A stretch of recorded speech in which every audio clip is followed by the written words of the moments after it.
Bismillahir Rahmanir Rahim.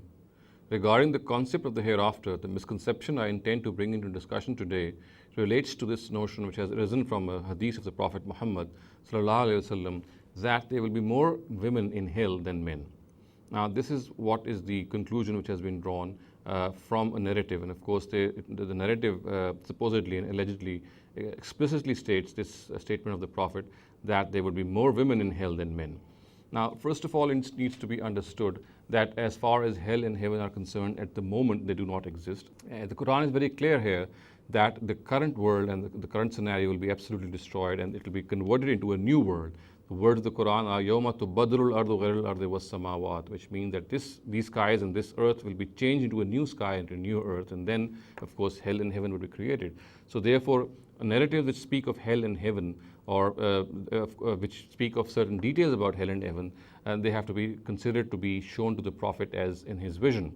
For example, the details which are shown to the Prophet Muhammad regarding hell or heaven is not the fact that these details are actually found currently these days in hell or heaven, but the fact of the matter is that these details are conveyed to the Prophet Muhammad for his instruction and for the instruction of the Ummah in the form of a vision or in the form of a dream. We know that dreams and visions are a means of instruction by the Almighty. Through these dreams, the Almighty instructs His prophets and teaches them. And we know, we have seen in the Quran the dream of the Prophet Abraham ﷺ, in which he was sacrificing his son. He saw himself sacrificing his son. Again, these dreams need to be interpreted because things are shown in these dreams in symbolic form, and we must not interpret them literally. So therefore, when Abraham was being shown that he was sacrificing his son, of course, this meant that he was being required by the Almighty to dedicate his son for the cause of the Baytullah, the house of God. Similarly, we find the dream of the Prophet Joseph mentioned in the Quran, in which the sun and the moon and the stars were shown prostrating before him. Again, this is a symbolism which, of course, meant later on that it had a particular interpretation, which, of course, the Prophet Joseph knew what it meant later on. So in a similar manner, when a hadith of the Prophet ﷺ speaks of the fact that he was shown that the women were in more majority than men in hell, again, we have to treat this to be a vision which was shown to the Prophet Muhammad ﷺ. And as I said, all dreams and visions must not be interpreted literally. They are symbolic. They are things in which realities and facts are symbolized, and so we have to find the symbolism, and we must interpret such dreams. Otherwise, we'll end up making a very literal interpretation. So, as I said, that in this particular hadith, in which it is said that the Prophet Muhammad ﷺ was shown women to be more in hell than men, we have to again make this interpretation. But before we make it, let me read out this text to you, which is recorded in the Sahih of Imam Bukhari, and which says, it is reported by Abu Sa'id al-Khudri. He says that Allah's Messenger went out to the place of prayer on the day of Eid al-Fitr or Eid al-Azha, and when he passed by a group of women, he said to them, "O women, give in charity, for I have been shown the majority amongst you as the inmates of hell." The Arabic words are, "Ya ma'ashar al-nisa, tasaddaqna, fa inni uritukunna akthara ahlin nar." So, of course, this was the statement of the Prophet. And in response, these women asked the Prophet, "Wabima ya Rasulullah? Why is that, ya Rasulullah, O Messenger of God? Why is it so?"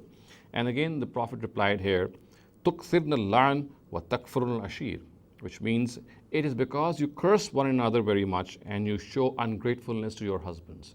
So this is what the Prophet Muhammad ﷺ intended to direct their attention to. So what needs to be understood here again is that, again, this is a dream which is shown to the Prophet, in which he was shown that men are lesser in majority than women in hell. And as I said, since we have to interpret dreams, we must not make a literal interpretation. If we conclude from this particular narrative that the Prophet is saying that actually the population of hell would constitute more women than men, then this would be a wrong conclusion, because this would be a literal interpretation of the narrative itself, of the dream itself. The dream, of course, we need to know our visions or dreams in which we have to interpret what facts they symbolize. And of course, there are other affairs in which men are prone to certain mistakes which might be instrumental in taking them to hell more than women. So it needs to be understood that here the Prophet Muhammad ﷺ is actually not delineating the population of men and women in hell. All he's trying to do is to direct the attention of women that there are certain mistakes that they might want their attention to be directed to, so that they don't commit these mistakes, because they might be instrumental in taking them more to hell. And as I said, that these are the two areas which he has pointed out regarding women, and does not preclude the fact that there could be other areas in which men are more nasty, they are more they don't have the right attitude, which might be instrumental into taking them into hell for that particular area.